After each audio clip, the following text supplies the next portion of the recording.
आप सभी का हमारे YouTube channel ideal day classes में स्वागत है। बच्चों, आज हम आपके लिए 8 गेट अभ्यास पुस्तिका विषय भाषा भारती लेके आए हैं, जो कक्षा कौन सी के लिए? आपकी कक्षा 6वीं के लिए। और वर्ष क्या है आपका? वर्ष 2024-25। और इस पुस्तक को मध्य प्रदेश राज्य शिक्षा केंद्र भोपाल द्वारा बनाया गया है।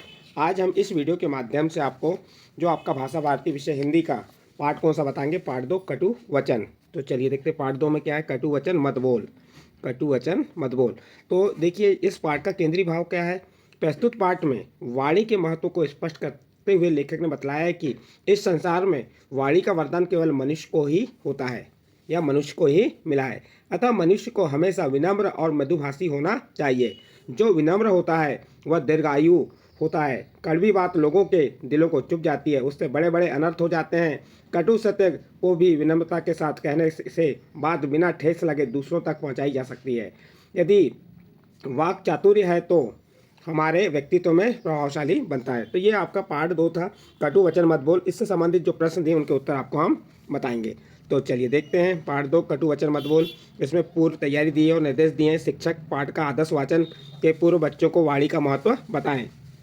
फिर सेकंड पॉइंट दिया है, अपने जीवन को सफल बनाने के लिए विनम्र भाषा मधुर व्यवहार की क्या उपयोगिता है, इस पर बच्चों से चर्चा करें। फिर पाठ का आदर्श वाचन करवाएं और पाठ में आए नवीन शब्दों का अर्थ बताएं। शिक्षक विकारी और अविकारी शब्दों की जानकारी दें। विकारी और अविकारी शब्द प्रयोग के आधार पर 2 प्रकार के होते हैं। देखिए, विकारी और अविकारी शब्द प्रयोग के आधार पर शब्दों के 2 मुख्य भेद हैं, विकारी अविकारी। जिन शब्दों के रूप लिंग वचन और कारक के आधार पर बदल जाते हैं उन्हें विकारी शब्द कहते हैं। जैसे लड़का लड़कों, अच्छा अच्छे अच्छी, जाता जाते जाती, मैं तुम मुझे तुम्हारा हम, ये सब क्या है? विकारी शब्द हैं। और दूसरा, जिन शब्दों में लिंग वचन और कारक के द्वारा कोई परिवर्तन नहीं होता, अर्थात जिनका रूप एक सा रहता है, उन्हें अविकारी शब्द कहते हैं। जैसे यहाँ वहाँ, प्रतिदिन, परंतु, भी, ही, आज आदि। तो ये आपकी पूर्व तैयारी और निर्देश दिए थे। इसके बाद बच्चों यहाँ पे आपका बहुविकल्पी प्रश्न आते हैं। प्रश्न नंबर 1, अविकारी शब्द है। ए नंबर प्रति, बी नंबर गाय, सी नंबर तुम्हारा और डी नंबर खा। तो यहाँ पे जो आपका अविकारी है, ए नंबर का आ जाएगा प्रति। तो इसका सही आंसर आ गया ए नंबर प्रति। प्रश्न नंबर 2, जीभ कोमल है दांत कठोर, कथन किसका है? देखिए आपका प्रश्न क्या है? जीभ कोमल है दांत कठोर है, कथन किसका है? ए नंबर शास्त्री जी का, बी नंबर ज्योतिषी जी का, सी नंबर लुकमान का और डी नंबर कन्फ्यूजन का। तो इसका सही आंसर आ जाएगा आपका डी नंबर कन्फ्यूजन। किसका था? जीभ कोमल है दांत कठोर है, कथन किसका था? कन्फ्यूजन का था। इसके बाद नेक्स्ट अगला प्रश्न आता है आपका प्रश्न नंबर 3, वचन कब औषधि का काम करते हैं? ये नंबर हल्के होने पर, भारी होने पर, मीठे होने पर और खट्टे होने पर। तो आपका सही आंसर आ जाएगा सी नंबर मीठे होने पर। नेक्स्ट अगला प्रश्न है, जीवन में कौन जीतता है? ये नंबर विनम्र स्वभाव वाला, बी नंबर शांत स्वभाव वाला, कम बोलने वाला, अधिक बोलने वाला। तो आपका सही आंसर आ जाएगा ए नंबर विनम्र स्वभाव वाला। क्या होता है? जीवन में कौन जीतता है? जो विनम्र स्वभाव वाला होता है वह जीवन में क्या होता है? जीतता है। नेक्स्ट प्रश्न है, लुकमान ने शरीर का कौन सा हिस्सा सबसे अच्छा और सबसे बुरा बताया? ए नंबर हाथ, बी नंबर जीभ, सी नंबर पैर और डी नंबर दांत। तो इसमें सही आंसर आ जाएगा जीभ। लुकमान ने शरीर का कौन सा हिस्सा सबसे अच्छा और बुरा बताया? तो वह है जीभ। जीभ अच्छा भी होती है और बुरी भी होती है। नेक्स्ट प्रश्न आता है आपका प्रश्न नंबर 6। और यहाँ से प्रश्न नंबर 6 से 10 तक जो प्रश्न दिए गए हैं ये आपके रिक्त स्थान है। और यहाँ क्या दिया है? नीचे दिए गए शब्दों में से उचित शब्द चुनकर रिक्त स्थानों की पूर्ति कीजिए। ये आपको शब्द दिए हुए हैं, इन शब्दों को चुनकर यहाँ पे रिक्त स्थान की पूर्ति करना है। देखिए पहला प्रश्न क्या है? प्रश्न नंबर 6, खालिस्तान भी एक कला है। तो आपका खालिस्तान में यहाँ पे वरदान, बोलना, परीक्षा, दुरुपयोग, अभिभाषा, मीठी। तो आपका आंसर में आ जाएगा बोलना। बोलना भी एक कला है। अगला प्रश्न, प्रश्न नंबर 7, मनुष्य के लिए वाणी खालिस्तान है। तो यहाँ पे आपको इन शब्दों से चुनना है। तो यहाँ पे आ जाएगा आपके खालिस्तान में वरदान। मनुष्य के लिए वाणी वरदान है। नेक्स्ट प्रश्न है, आपकी वाणी कठोर, तीखी और कर्कश है तो उसे खालिस्तान बनाइए। तो आपका यहाँ खालिस्तान में आ जाएगा मीठी बनाइए। आपकी वाणी कठोर है, तीखी है, कर्कश है तो उसे कैसी बनाना है आपको? मीठी। तो खालिस्तान क्या आएगा? मीठी। नेक्स्ट है, वाणी के सदुपयोग से स्वर्ग नर्क भी बन सकता है और दुरुपयोग से स्वर्ग भी नर्क में बदल सकता है। देखिए वाणी के सदुपयोग से स्वर्ग नर्क भी बन सकता है, सदुपयोग से स्वर्ग नर्क भी बन सकता है और दुरुपयोग से स्वर्ग भी नर्क में बदल सकता है। तो इस प्रकार से आपका ये प्रश्न नंबर 9 कंप्लीट। इसके बाद नेक्स्ट प्रश्न है आपका प्रश्न नंबर 10। इम्तिहान शब्द का अर्थ है, तो इम्तिहान शब्द का अर्थ क्या हो जाएगा आपके खाली स्थान क्या आएगा, परीक्षा। इस प्रकार बच्चों आपका प्रश्न नंबर 10 कंप्लीट हुआ। इसके बाद नेक्स्ट अगला प्रश्न आता है आपका प्रश्न नंबर 11। ये कैसे प्रश्न है आपके लघुत्तरी। इसमें क्या दिया है देखिए प्रश्न नंबर 11। कटु सत्य को प्रिय और मधुर कैसे बनाया जा सकता है। प्रश्न क्या है, कटु सत्य को प्रिय और मधुर कैसे बनाया जा सकता है। तो उत्तर बता देंगे, कटु सत्य को प्रिय और मधुर वाक चातुरी से बनाया जा सकता है। अगला प्रश्न है प्रश्न नंबर 12। मीठी एवं कर्कश वाणी के लिए किन किन पक्षियों का उदाहरण दिया जाता है। प्रश्न क्या है आपका, मीठी और कर्कश वाणी के लिए किन किन पक्षियों का उदाहरण दिया जाता है। तो आप उत्तर बता देंगे, मीठी एवं कर्कश वाणी के लिए कोयल, यानी मीठी वाणी के लिए कोयल और कर्कश वाणी के लिए कौवा पक्षियों का उदाहरण दिया जाता है। यह आपका प्रश्न नंबर 12 का उत्तर कंप्लीट होता है। इसके बाद नेक्स्ट अगला प्रश्न आता है आपका प्रश्न नंबर 13। क्या है प्रश्न नंबर 13। पाठ के आधार पर जिज्ञासु शब्द का अर्थ बताइए। देखिए बच्चों, जो आपका पाठ है पाठ 2 कटु वचन मत बोल, इसके आधार पर आपको जिज्ञासु शब्द का अर्थ बताना है। तो उत्तर में क्या आएगा, पाठ के आधार पर जिज्ञासु शब्द का अर्थ है जानने की इच्छा रखने वाला होता है।